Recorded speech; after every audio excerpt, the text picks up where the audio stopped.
이재명 대통령이 다카이시 일본 신임 총리와 경주에서 첫 정상회담을 했습니다. 화기애애한 분위기 속에 미래지향적 한일관계 구축을 다짐했습니다. 한편 경주 에이펙을 계기로 도널드 트럼프 대통령과 시진핑 주석이 6년 4개월 만에 부산에서 다시 만났습니다. 중국은 히토류 수출 통제 유예와 펜타닐 미국 유입 차단 협력에 동의했고 미국은 중국 제품 관세를 내리기로 합의했습니다. 관련 내용 최진 대통령 리더십 연구원장, 김철현 전 국회 정책연구위원 두 분과 자세한 이야기 나눠보겠습니다. 네, 두 분 어서 오십시오. 네, 안녕하십니까. 자, 먼저 정상들의 만남에 대한 이야기를 하기 전에요. 경제인들의 치맥 회동, 오늘 상당히 좀 이슈가 됐었기 때문에 이 이야기부터 해보겠습니다. 젠슨 황 엔비디아 CEO와 이재용 삼성전자 회장, 또 정의선 현대차그룹 회장이 뜻밖의 장소에서 만났습니다. 서울 강남의 한 치킨집에서 만났는데 네. 오늘 이 만남 글쎄 어떤 의미가 있고 또 어떻게 오셨는지 궁금하네요.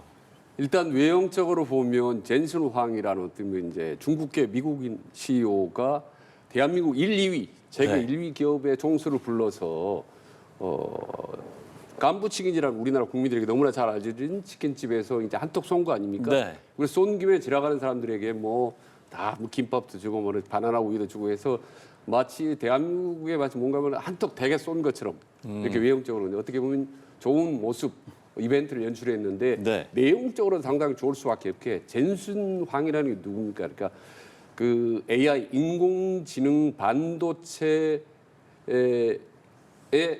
세계 시장의 제 1인자입니다. 석권하고 있는 사람입니다. 그런 사람이 한국 세계 총수에서 긴밀한 경제 협력을 하고 부드러운 분위기를 모색했다라는 것 자체가 대단히 고무 중이고 그리고 지금 젠슨 황이 하고 있는 회사가 NDPR 아닙니까? NDPR가 중국 진출이 조금 미중 갈등으로 예의치가 않습니다. 그래서 한국이 좀 집중적으로 투자를 하겠다는 거거든요. 그런 점에서 이제 먼저 만나서 분위기를 띄운 건데 지금 젠슨 황이 그렇지 않습니까? 한국 기업이나 국민들에게 아주 좋은 소식, 기쁜 소식입니다. 네, 기쁠 소식을. 네. 그게 아마 내일쯤 한국 대기업 총수 한 10여 명하고 함께 한국의 어떤 투자 계약 선언서를 아마 발표할 것 같아요. 그런 점에서 되게 우리 한국 정부나 기업에게는 희소식이죠, 사실은. 젠슨 황이 사실 아마 오늘 치킨값 본인이 다 냈을 겁니다.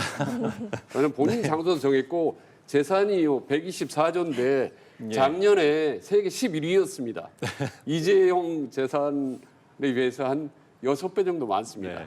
본인이 톡 터졌는데 한국에서 그래도 아마 서로 내겠다고 하지 않을까요? 설마요. 아무튼 한국에 단단히 뭔가 한번 경제적으로 쏠려고 좋은 마음을 먹고 온 것 같아서 저희들도 기분이 좀 좋습니다. 네, 말씀을 해주신 것처럼 젠슨 황이 한국 기업 또 국민을 기쁘게 할 발표가 있을 거다 이렇게 이야기도 했고 또 오늘 이제 공교롭게 이 치킨집이 깐부 치킨이어서 지금 AI 깐부를 맺는 거 아니냐 이런 이야기도 나오더라고요. 오늘 만남 어떻게 보셨어요? 하여튼 뭐 젠슨 황 그 회장이 굉장히 이제 우리나라 국민들에게는 친숙하게 다가오시는 것 같거든요. 네, 네. 뭐 제가 볼 때 이재용 회장이나 정의선 회장하고는 또 자주 만났기 때문에 굉장히 좀 친밀하잖아요. 그렇기 때문에 오늘 저는 이제 치킨집에서 저는 뭐 굉장히 뭐 AI라든가 뭐 미래 자율주행이라든가 이런 굉장히 뭐 복잡하고 어려운 이야기들보다는 네. 굉장히 좀 가벼운 이야기를 많이 하지 않았을까. 특히 보면 서울의 어떤 반문화라든가 뭐 노포문화 또 치맥문화도 굉장히 좀 이렇게 유명해졌기 때문에 네. 아마 그러한 분위기를 좀 자연스럽게 좀 얘기를 많이 한 것 같고요.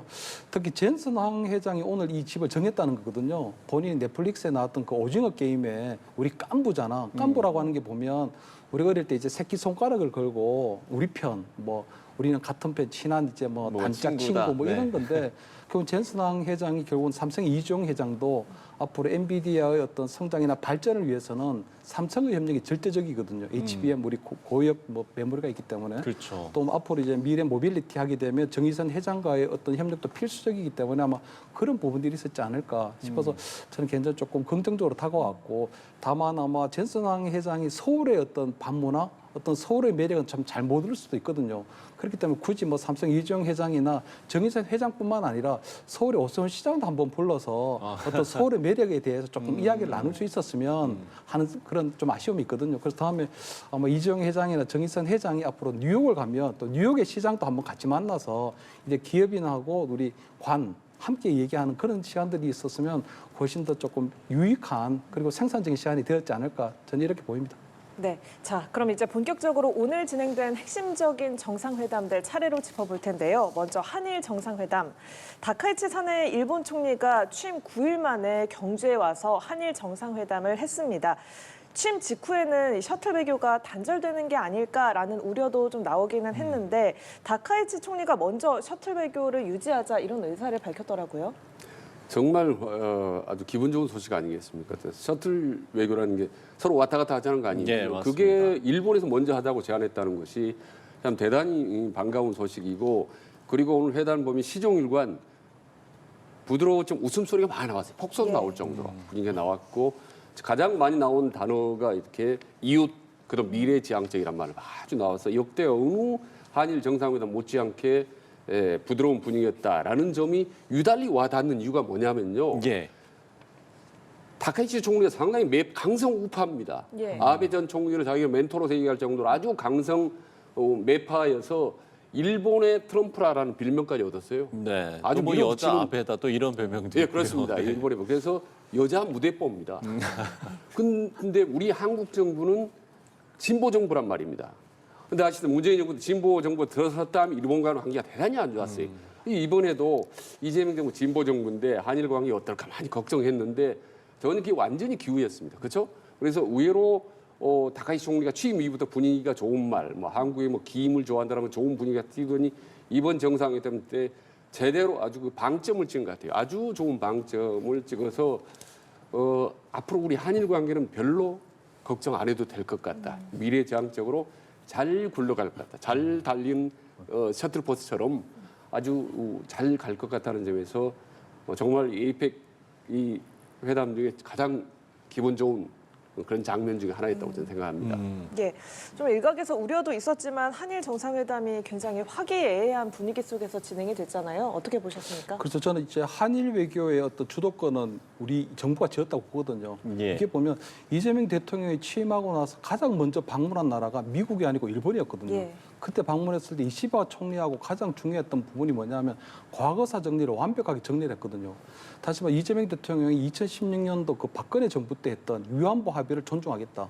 그리고 윤석열 정부 때 했던 그 강제징용 제3자 배상 문제에 대해서 완벽하게 내가 다 존중하고 수용하겠다고 했기 때문에 더 이상 한일 관계에 있어서는 어떤 과거사 문제는 아무런 이제 문제가 걸림돌이 될 수가 없는 거거든요. 그렇기 때문에 아마 오늘 다카이치 총리를 봤을 때는 다카이치 총리도 본인이 굉장히 강경한 보수라는 그런 평가를 받고 있기 때문에 이재명 대통령을 만났을 때 굉장히 좀 신중하고 조심해야 하는 분위기는 분명히 있었거든요. 그렇기 때문에 전 앞으로 다카이치 총리가 그동안 우리 그냥 정치인으로 있을 때 야스쿠니 신사를 참배하고 또는 그때도 보면 독도는 일본 땅이라는 아주 극단적인 주장도 한 번 있었기 때문에 그러한 돌출적인 발언만 또는 그런 행동만 하지 않으면 한일 관계 사이에는 이제 아무런 걸림돌이 없다.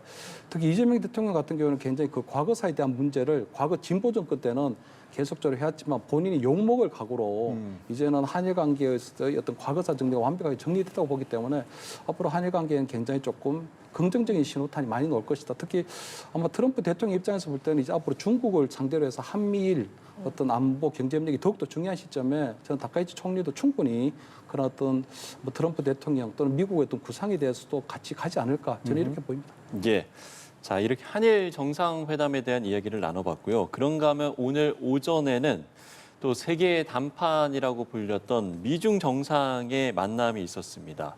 6년여 만에 이뤄진 트럼프 미국 대통령과 시진핑 중국 국가주석이 예상을 넘어서 1시간 40분 동안 회담을 진행을 했고요. 여기에 이제 중국은 히토류 수출 통제 1년간 유예했고 또 미국의 대두도 즉시 다시 수입을 하기로 했습니다. 미국은 이제 펜타닐 관세를 10%포인트 인하하기로 이제 합의를 했는데 네. 이런 미중 간의 만남과 또 합의 내용들 전반적으로 좀 어떻게 보셨는지. 야, 극적인 타결이 저는 이루었다고 보는 건데 이번 에이펙 회의 최대 관전 포인트 중 하나가 아시다시피 이제 트럼프, 시진핑 두 슈퍼맨의 담판이었습니다. 네. 과연 그리고 기싸움 어느 쪽을 밀리고 여기서 과연 어떤 식의 승부가 날 것이냐를 가슴 조이면서 어떻게 보면 다 지켜봤는데 예.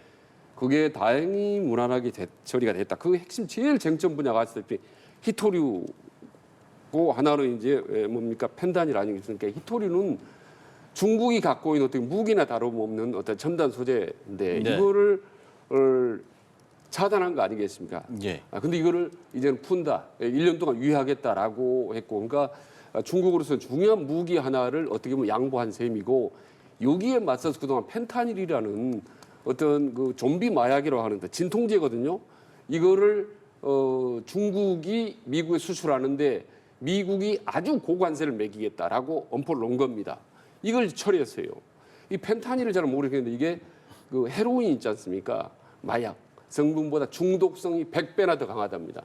그래서 미국에서 10대 사망률 1위가 이 펜타닐 때문에 우리 청소년들 되게 위험한 거예요. 그러니까 히토류, 펜타닐 이 두 가지가 마치 사람들이 잘 모르는 핵폭탄, 작은 핵폭탄처럼 아주 민감한 협상 이슈였는데 이게 대한민국에서 쉽게 풀렸다 어떻게 보면 트럼프와 시진핑 담판에 의해서 쉽게 풀렸다라는 이 점이 무역 합의가 대한민국에서 풀렸다는 APEC의 점은 그러면 되게 다행스럽고 그리고 두 당 무역 협정이 이루어진 게 이후 대한민국을 비롯한 여러 인접 국가들도 한시름 놨다. 좀 편하고 양강 사이에서 그동안 많이 가슴 조였던 부분이 많이 해소됐다라고 생각을 합니다. 예. 아마도 이제 우리 경제에도 또 미칠 영향들이 있었기 때문에 한시름 놨다 이렇게 좀 이야기를 해주신 것 같은데요. 미중 무역 이 합의 내용들 좀 어떻게 보셨어요? 그래서 저는 미국과 중국과의 관계에서 봐서는요. 네. 저는 트럼프 대통령의 판정패로 보이거든요. 왜냐하면 히토류 통제해버리니까 그러니까 지금 트럼프 대통령의 어떤 관세 폭탄이나 이런 부분에 있어서 어느 나라도 굴복하지 않은 나라가 없었거든요. 그런데 유일하게 중국만 히토류 수출 통제해버리고 대두 수입을 금지해버리니까 완전히 저는 트럼프 대통령이 거의 두 손 두 발 다 들었다고 보이는 거거든요. 아마 트럼프 대통령 입장에서 볼 땐 상당히 굴욕적이지만 중국의 힘을 다시 한번 느끼게 되는 그 상황이 되었지 않을까 싶고 저는 조금 인상 깊게 봤던 장면이 이 미중 정상회담이 끝나고 난 다음에 헤어지는데 트럼프 대통령이 끝까지 쫓아 나와서 이 시 주석에 대해서 뭐라고 계속 뭐 중얼중얼 계속 이렇게 부탁하고 요구하고 그러는데 그냥 시진핑 주석은 보면 그냥 아무 말도 없이 고개만 끄덕끄덕거리고 있었거든요. 그런 걸 봤을 때 결국은 계속적으로 아쉽고 매달리는 쪽은 트럼프 대통령이었고 결국은 시진핑 주석은 아쉬울 게 하나도 없었다. 그렇기 때문에 저는 아마 트럼프 대통령이 앞으로 이 관세 폭탄이라는 이 부분에서 이제 중국에 대해서 할 수는 없을 것이다. 그렇기 때문에 앞으로 당분간은 미국과 중국 사이에 어떤 경제 갈등에 이르갈 만한 소지는 없다. 왜냐하면 지금 트럼프 대통령이 아마 이번에 중국의 힘을 확실하게 느꼈다고 보이거든요. 그렇기 때문에 전체적으로 저는 미중 관계 어떤 경제 갈등이 이제 어느 정도 수면 아래로 가라앉게 되고 그러한 부분들이 세계 경제에 미치는 어떤 긍정적인 신호도 나오지 않을까 저는 이렇게 보입니다. 네, 오늘 미중 정상회담 일단은 파국은 피했다, 극적인 타결을 이뤘다라는 평가들이 나오고 있는데 다만 민감한 이슈인 양안 문제와 관련해서는 논의가 이루어지지 않았거든요. 이걸 좀 갈등의 불씨가 남아있다라고 봐야 하겠습니까? 일단 뭐 그런 민감한 문제가 남아 있지만 네네. 한 번 더 말씀드리면 20세기가 미국과 소련의 냉전 체제였다면 21세기는 미국과 중국의 냉전 체제였는데 불과 몇 달 전까지만 해도 아주 일촉즉발이었지 않습니까? 무역 전쟁이. 근데 점점 이렇게 부드러워지더니 바로 오늘 대한민국 에이펙 통해서 그 일촉즉발의 그런 아슬아슬한 분위기가 크게 완화됐다라는 점이 대단히 고무적이죠. 그래서 이걸 다만 이제 뭐 일시적 휴전, 뭐 봉합 이렇게 표현을 씁니다. 근데 조금 전에 질문하신 대로 그러나 여전히 뇌관이 남아 있죠. 그 뇌관은 저는 두 가지라고 봅니다. 하나는 양안 문제, 대만 문제입니다. 대만 문제, 이 정치적으로 민감한 문제. 거기 또 하나는 우리 이제 북핵 문제죠. 우리 한반도 문제. 그러니까 한국과 남북 문제와 이 대만 문제, 이 정치적인 문제의 뇌관은 언제든 툭 건드리면 바로 민감하게 서로 간에 이렇게 터질 수 있는 문제이기 때문에 여전히 아슬아슬하지만 큰 틀에서 무역 전쟁, 일시적 휴전 국면에 들어갔기 때문에 그거 하나만으로도 이번 에이펙 선거에 큰 성과를 거두었다라고 보는 거죠. 그리고 어차피요 앞으로 21세기는 어차피 미국과 중국이 힘겨루가 불가피합니다. 그래서 이게 정면 충돌하기를 바라지 않을 뿐이고 앞으로 언제든지 이 뇌관은 위 불쑥불쑥 튀어나왔다가 가라앉을 수 있기 때문에 경제적인 부분만 우리가 잘 처리해 나갈 수 있도록 했으면 좋겠다라는 그런 면에서 어떻게 보면 결과론적으로 대한민국이 경제에서 에이펙이라는 멍석을 깔아서 이 중요한 역할을 한 거를 세계 만방에 보여준 거나 다름없기 때문에 그런 점도 상당히 우리 이 정부나 대한민국이 좀 자긍심을 가질 만하다라는 말씀을 드립니다. 네, 미중 무역 전쟁 일단은 휴전 국면에 들어갔다라는 평가가 나오면서 우리나라 입장에서는 미국이냐 중국이냐 이 양자택일의 압박을 일단은 피하게 됐는데요. 그렇다면 좀 앞으로 보다 유연한 외교 관계를 기대해 볼 수 있을지 아니면 좀 단지 오늘 미중 회담이 일시적인 갈등 봉합이다라고 보시는지. 그래서 저는 미국과 중국 간에 이제 더 이상 이제 갈등은 당분간 봉합된다고 보이거든요. 특히 미국 정부에서는 원 차이나 정책을 유지를 하고 있거든요. 그러니까 투 차이나가 아니고 중국과 대만 두 개를 인정하는 게 아니고 예. 원 차이나 원칙 고수하고 있기 때문에 중국이 굳이 대만을 군사적으로 침공을 한다면 굉장히 양안 문제가 다시 불거지고 큰 소당이 벌어질 수도 있지만 적어도 중국이 그러니까 대만에 대해서 군사 침공만 하지 않는다면 저는 아마 미국과 중국 사이 어떤 군사적 충돌로 갈 가능성이 상당히 낮고요. 아마 아까 말씀드린 것처럼 트럼프가 이번에 히토류만 수출 통제가 되니까 히토류의 최대 생산국이 중국이거든요. 그렇기 때문에 히토류가 통제가 돼버리게 되면 미국이 아무런 어떤 힘을 발휘할 수 없다는 것을 뼈저리게 느꼈기 때문에 아마 히토류에 대한 생산 다변화라든가 이런 정책을 취하긴 하겠지만 그게 아마 좀 쉽지는 않을 것 같고 당분간은 그렇기 때문에 거기다 또 중국이 또 미국에 대한 어떤 최대 채권국이거든요. 그렇기 때문에 지금 중국이 미국의 어떤 관세 폭탄이나 여러 가지 부분에 있어서는 자신들도 충분히 보복 조치를 취할 만한 수단들을 많이 갖고 있기 때문에 저는 당분간 아마 미국과 중국 사이에 이제 갈등은 어느 정도 좀 봉합이 됐다. 특히 아마 트럼프 대통령이 먼저 내년 4월 달에 내가 먼저 중국을 방문할게 예, 그렇죠. 이런 것들을 굉장히 좀 우호적인 신호를 보냈기 때문에 네. 아마 중국 측에서 볼 때 더 이상 미국하고의 어떤 갈등은 조금 중단하고 아마 각자 나름대로 어떤 전략으로 해 나가지 않을까 저는 이렇게 보입니다. 예. 자, 그런가 하면 이번 이제 트럼프 대통령의 방한 때 과연 이제 김정은 북한 국무위원장을 만날 것인가 이 부분이 많은 관심을 받았었는데 결국에는 이제 이 만남이 불발이 됐습니다. 근데 이제 트럼프 대통령은 이 불발된 것을 두고 너무 바빠서 김정은과 대화하지 못했다. 다시 만나러 오겠다. 지금 이제 말씀을 해주신 대로 이제 내년 4월에 중국을 이제 방문할 예정이라고 밝혔기 때문에 이때 다시 트럼프 대통령이 김정은 위원장과 만남을 어떤 시도를 할까요? 앞으로의 만남 가능성 어떻게 보세요? 참 끈질기다.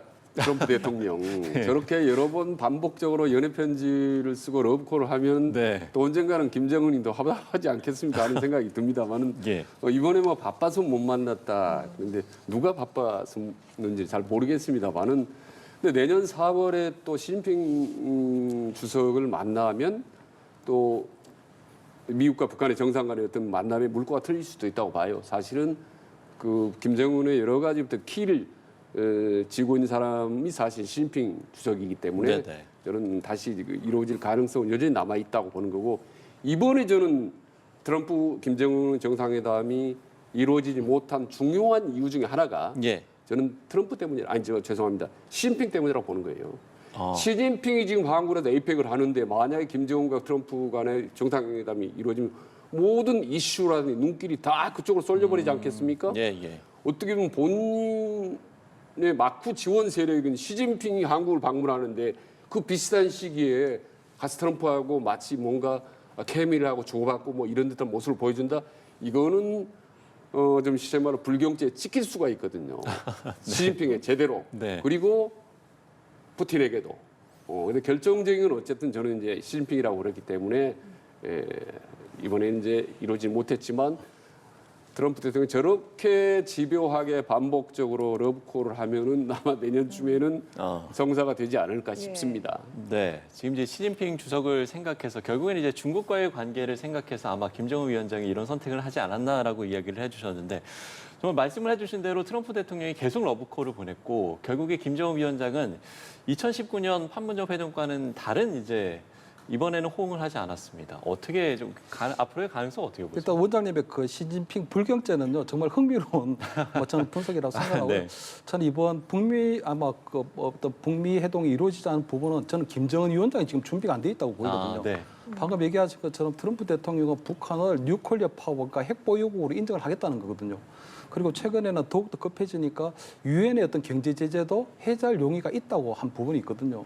근데 그 부분에 있어서는 김정은 위원장이 트럼프 의중이 정확하게 무엇인지 아마 본인이 지금 분석이 안 됐지 않느냐.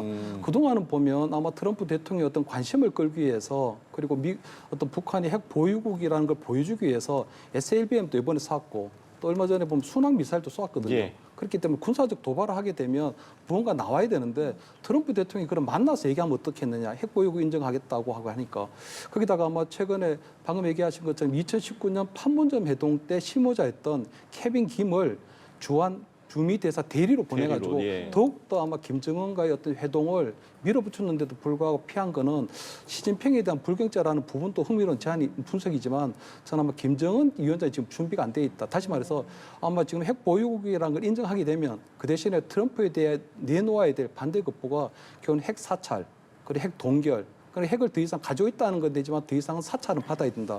국제기구인 IAEA 사찰을 받아야 된다. 두 번째는 아마 북한이 개방을 원하는 것 같거든요. 그 북한식 개방이 중국식 사회주의가 중국식 자본주의가 될지 아니면 뭐 미국식 자본주의가 될지 모르지만 적어도 트럼프 대통령에게 무언가 내놔야 되는데 그 부분이 이재명 대통령이 지난번 트럼프 대통령과 회동에서 얘기했던 것처럼 우리는 페이스메이커가 될 테니 트럼프 대통령이 피스메이커가 돼서 평양에 트럼프 리조트도 만들고 네네. 트럼프 호텔도 만들고 트럼프 골프장도 만들라고 하게 되면 결국 김정은 위원장이 트럼프 대통령에게 대해서 핵 보유국인가는 것을 인정받고 그리고 그 어떤 국제사회의 어떤 경제 제재를 피할 수 있지만 그 대신에 내놓아야 될 것이 북한의 개방이라면 이거는 김정은 위원장으로 볼 때는 새로운 이건 모험이고 도전이거든요. 그렇기 때문에 저는 김정은 위원장이 어느 정도 트럼프 위원장 만날 준비가 되어 있지 않고 트럼프 위원장을 어느 정도 파악할 때까지는 쉽지 않지 않겠느냐. 그렇기 때문에 저는 트럼프 대통령이 내년 4월 아마 중국 방문하기 전에 예. 적어도 북한을 위해서 타진할 가능성이 높고 좀 가상적으로 얘기한다면 오늘 시진핑을 만났을 때도 북한 김정은과의 어떤 그런 문제에 있어서의 어떤 중재자 역할을 네. 좀 부탁할 수도 있지 않았을까. 그런 전망까지는 뭐 추측을 한번 해봅니다. 그런데 앞서 김정은 위원장이 북미 대화 재개를 위해서 내걸었던 조건이 있었죠. 또 하나는 북한이 핵 보유국이라는 사실을 인정해라. 그리고 비핵화 목표를 포기해라. 이런 조건을 내걸었었는데 뭐 그렇다면 내년에 대화 기회에도 북한이 계속해서 이러한 조건을 고수를 한다면 미국이 이 조건에 어떤 반응을 보일 거라고 전망하세요? 그러니까 지금 미국하고 북한하고 약간 줄다리기를 한다고 볼 때 네.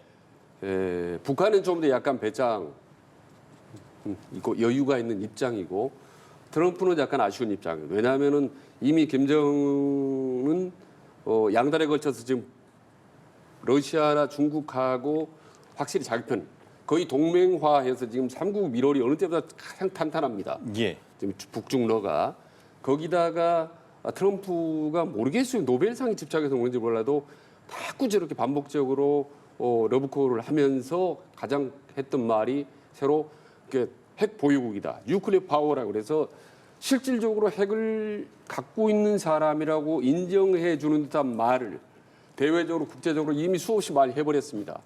그래서 김정은 입장에서 이미 핵 보유국이 그러니까 비핵화를 포기하라라고 요구했던 본인의 목적을 사실상 달성한 거나 다름없다. 절반은 달성했다고 저는 보는 거예요. 네. 그래서 김정은이 원하는 정치적 목적, 비핵화 포기의 부분에 대한 상당 부분은 본인이 확보했다고 보는 거고 상당히 느슨하다. 그러면 김정은이 그다음에 이제 얻고자 하는 건 뭐냐면 경제적 목표거든요.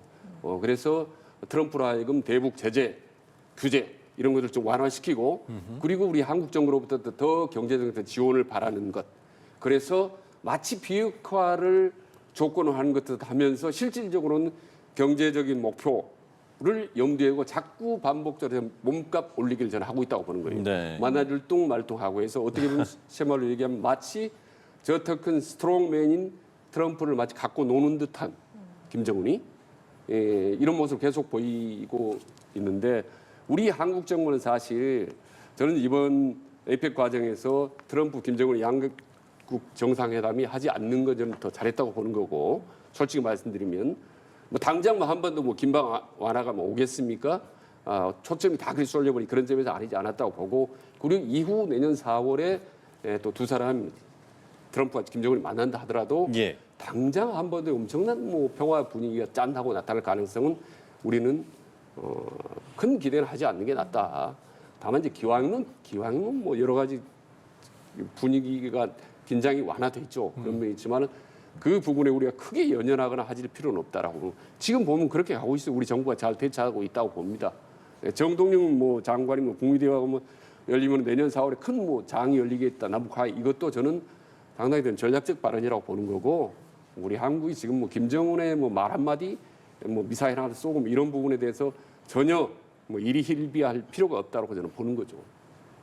네, 북한이 이번에 만날 준비가 안 됐을 것이다라는 분석을 앞서 해주셨는데 만약에 내년 4월에도 조건을 들어서 대화장에 나오지 않는다면 좀 북한 입장에서도 계속해서 거부하는 게 좀 부담스러운 형국가 아닐까요? 그렇죠. 저는 이제 북한 김정은의 어떤 SLBM이라든가 어떤 핵 무기 개발사고 이런 이제 군사적 도발은 전혀 이제 국제적 관심을 끌지 못한다고 보이거든요. 왜냐하면 트럼프 대통령이 적어도 한번 만나서 북한 핵 보유국이라는 것을 인정할 테니 경제 제재도 풀어줄 테니 만나서 얘기하자고 했기 때문에 이제 이거는 것들이 트럼프 대통령이 내건 어떤 최종적인 오퍼일 수도 있는 상황이거든요. 그렇기 때문에 저는 아마 김정은 위원장이 거기에 대해서 아마 어떤 대처해야 되는 방법을 좀 찾고 있을 것 같고 다만 저는 트럼프 대통령이 생각하는 한반도 비핵화 해법은 비핵화나 또는 한반도의 통일은 최종 목표라고 생각하는 것 같거든요. 예. 그럼 비핵화라고 하는 부분들은 결국은 중간 과정이 있어야 되는 것들이고 그렇다면 핵 동결을 하고 그다음에 핵 그 사찰을 하고 하는 과정을 통해서 나중에 비핵화가 되는 것이지 지금 당장 비핵화라는 것을 하니까 우리 한국에서는 보면은 역대 보수 정권이든 진보 정권이든 북핵 관리에 다 실패했거든요. 보수 정권 때나 진보 정권 때나 계속적으로 북한이 핵무기를 개발해왔고 지금 사실상 핵보유국이 됐다고 인정이 받고 있고 그렇다면 아마 트럼프식 해법은 북한이 실체를 그대로 인정하는 것에서부터 시작을 하려고 하는 것 같거든요. 그렇다면 북한 핵 보유국이 돼 있고 그렇다면 그 핵 보유국이라고 하는 것을 국제사회에 끌어내서 어떤 핵 사찰을 받게 되고 핵 동결을 하게 되면 더 이상 더 나가지가 않게 되니까 상황이 더 나빠지지 않은 상황 관리는 충분히 될 수 있다고 일단 판단하는 것 같거든요. 그렇기 때문에 저는 트럼프 대통령이 아마 돌아와서 이 북핵 해법을 앞으로 어떻게 해결할 것인가에 대해서 고민할 것 같은데 우선 순위에서는 좀 밀릴 것 같아요. 왜냐하면 지금 트럼프 대통령이 이번 아세안 투어를 통해서 1조 달러의 선물 꾸러미를 들고 지금 미국인들 만나러 가고 있는 중이거든요. 네네. 우리 뭐 일본에서 한 5,500, 우리 3,500, 그다음에 뭐 아세안에서도 한 1,000억이 넘었기 때문에 그 1조 달러의 어떤 선물 보따리를 풀어야 되고 미국의 어떤 예산이 통과되지 않았기 때문에 연방 정부가 전 셧다운된 게 지금 한 달째 들어가고 있거든요. 그렇기 때문에 아마 북핵 해법은 이번에 김정은이 거의 거절했기 때문에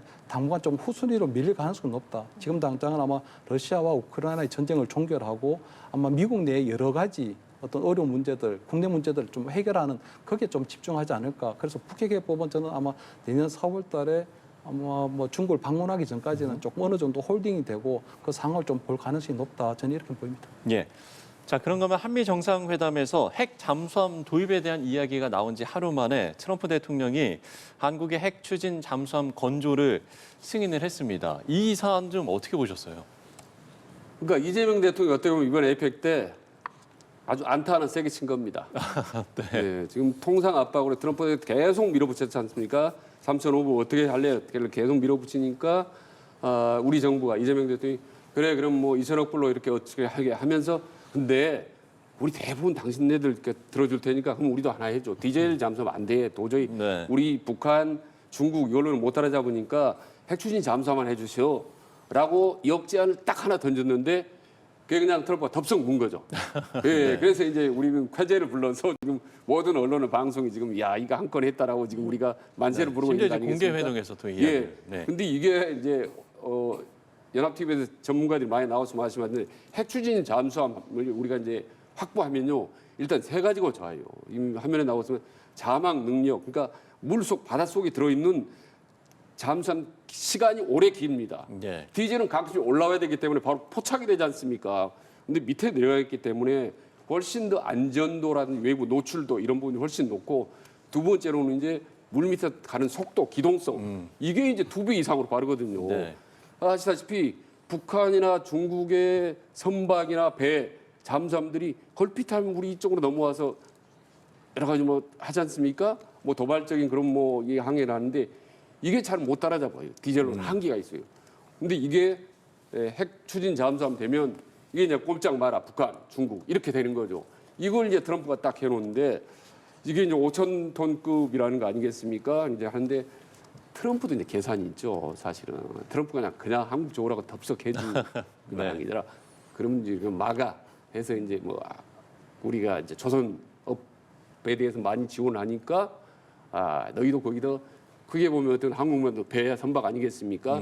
그래 와서 이제 거기서 같이 투자도 하고 열심히 같이 해보자라고 우리에게 이제 좋은 뭐 인센티브 뭐 이런 거 준데 결론적으로 미국과 한국의 이해관계가 딱 맞아 떨어져서 우리가 핵추진 잠수함이라는 이런 대요 하나를 딱 건졌죠. 네. 예. 일각에서는 이제 미국이 이렇게 승인을 한 것을 두고 이게 최우방 국가인 영국이나 호주에도 주지 않은 핵심 기술을 제공한 거다 이런 이제 평가까지도 나오고 있어서요. 이 사안 좀 어떻게 그래서 보세요? 우리나라에 대해서는 굉장히 조금 뭐 큰 선물을 하나 준 것은 전 인정을 하고요. 네. 다만 핵 추진 잠수함이라고 하니까 우리나라 국민들이 조금 혼선을 느낄 수 있는 게 이게 핵 미사일을 탑재한 잠수함은 아니거든요. 그렇죠, 그렇죠. 그런데 그냥 네. 이때까지 어떤 고체 디젤 연료가 쉽게 얘기하면 이제 연료가 네. 전홍축 우라늄으로 됐기 때문에 얘기하신 것처럼 굉장히 오래 물 속에 오래 깊이 있을 수 있고 그다음에 소음이 조금 줄어든다는 그 정도밖에 없는 부분이거든요. 저는 아마 이번에 저는 그 이재명 대통령이 정상회담 과정에서 어떤 뭐 동의해 주시면 핵 추진 잠수함 얘기를 했고 한 부분이 있는데 저는 그런 부분들을 보면 조금 슬펐거든요. 우리나라의 취약한 안보 현실.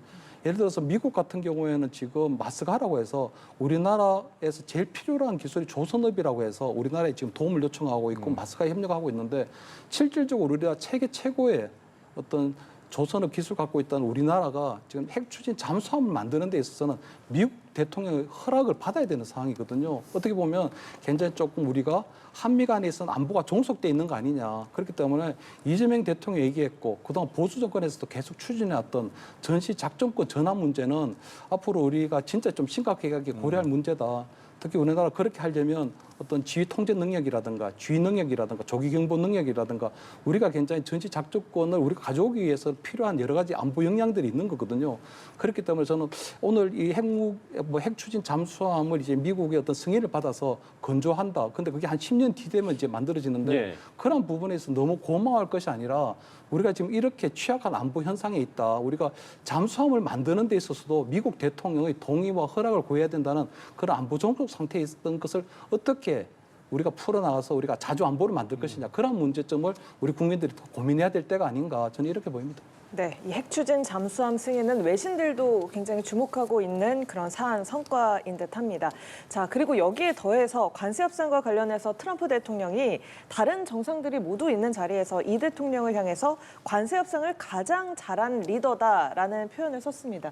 이건 좀 어떻게 보셨는지요? 그거는요, 저는 좀 칭찬 같기도 하고 좀 트럼프가 속내를 얘기하지 않았나 싶어요. 뼈 있는 농담이다라고 봐야 되는 겁니다. 예, 트럼프식이 왜냐하면 트럼프 대통령이 언제부터 슈퍼 갑이 돼서 세계연합, 캐나다, 독일, 유럽, 일본들 상대로 해서 딱 세게 통생 한 방으로 물어붙이지 않습니까? 툭 던질 때 그 나라 정상을 어떻게 반응을 한지 봤을 거예요. 근데 최근에 보니까 유럽 정상들은 바로바로 백기통항입니다. 관세, 고관세 물리면서 말이죠. 무대뽀로 물어붙이면 다들 속수무책에 손 들었어요. 예. 근데 우리 지난번 8월 달에 보니까 백악관 정상회담을 보니까 이재명도 슬슬 웃으면서 그 바로 받아들인 거 하면서 또 우리는 어렵다. 이게 도저히 이렇게 되면 우리 재정 구조 큰 탈라돼서 밀고 당기고 해서 지금까지 해서 이번에 이제 합의를 받지 않습니까? 3,500달러에서 2,000억 달러로 이제 이렇게 여러 가지로 우리나라 유리하게 하는 걸 보면서 만만치 않네. 이재명 대통령 만만치 않네. 이거 한 방에 KO 시키려고 했는데 막 내가 엄포를 놓으면은 금방 살려주십시오라고 할 줄 알았는데 이게 의외로 버티면서 협상으로 딱 챙기는 걸 보면서 이거 대단하다. 이런 표현을 참 고급스럽게 좀 했다고 보는 거죠. 저는 그래서 이번에 대한민국이 참 특히 이재명 대통령이 트럼프를 상대로 해서 외교력, 협상력, 이거 단판 능력 이런 부분들을 유감없이 보여줬기 때문에 이후 한미 여러 협상 과정에서 트럼프나 여러 가지 미국 주요 배관에서 우리에게 함부로 하지 못할 것이다라고 생각이 듭니다. 네. 예, 그게 가장 큰 성과라고 봅니다. 예, 협상의 대가 트럼프 대통령이 이재명 대통령을 지켜 세웠습니다. 어떻게 들으셨어요? 그래서 저는 뭐 29일 그 한미 정상회담 때 최종적으로 타결되기 너무나도 좀 다행이라고 생각되거든요. 네. 저는 뭐 이재명 대통령이 나름대로 국익 외교 또 실용 외교를 앞세웠는데 전 나름대로 진짜 선방했다. 아주 잘된 협상은 아니지만 아주 선방하고 애썼다는 그런 평가를 좀 드리고 싶거든요. 어쨌든 미국 트럼프 대통령이 굉장히 강력하게 압박을 해왔기 때문에 네. 단지 이제 이 이재명 대통령이 처음 아마 지난 미국 가서 이제 트럼프 대통령이 만났을 때 굉장히 좀 좌자찬하는 협상 굉장히 잘 됐다 그렇게 했는데 사실은 처음의 약속과는 달리 현금 비중이 지금 2천억 불로 좀 불어났기 때문에 처음에 한 5%였는데 2천억 불, 그러니까 한 60% 정도 불어났기 때문에 당초 약속과는 조금 달라진 부분이 있고 그런 부분들 앞으로 이제 국회 비준 과정에서 다시 또 논의가 되겠지만 어쨌든 이번 그 29일 날 한미 정상회담에서 만약 이것이 타결되지 않았다면 트럼프 대통령이 이번 아세안 투어에서 그 말레이시아에 아세안 회의 갔을 때 말레이시아나 태국이나 베트남하고의 관세 협상을 마무리 짓고 그 다음날 일본과의 어떤 최종 협상도 마무리 짓고 그리고 오늘 중국과의 어떤 협상 마무리 짓고 가야 되는데 만약에 한국과 미국 한국 정부와의 사이에 관세 협상이 타결되지 않았다면 이 전체적인 아세안 투어에 상당히 큰 흠집이 될 뻔했거든요. 그렇다면 그것이 우리나라 정부에 상당히 큰 리스크로 돌아왔을 텐데 어쨌든 1년에 한 200억 불씩 10년에 걸쳐서 한 2천억 불 정도면 우리나라의 어떤 뭐 수출입 금융공사나 정책금융공사에서 어느 정도 충분히 커버 가능한 범위이기 때문에 그러한 부분에 있어서는 나쁘지 않았다. 특히 뭐 이번 한미 간세협상 같은 경우는 기본적으로 불평등 협상이었거든요. 우리가 미국과 대등한 관계에서 우리가 어떤 보복 수단을 갖고 있는 부분이 아니었고 불평등 그런 협상이었기 때문에 이 정도면 굉장히 좀 선방한 게 아닌가 그런 평가를 드리고 싶습니다. 네, 알겠습니다. 자, 두 분과 이야기 나눠봤습니다. 최진 대통령 리더십 연구원장, 김철현 전 국회 정책연구위원 두 분과 이야기 나눠봤습니다. 오늘 말씀 고맙습니다. 고맙습니다. 네, 고맙습니다.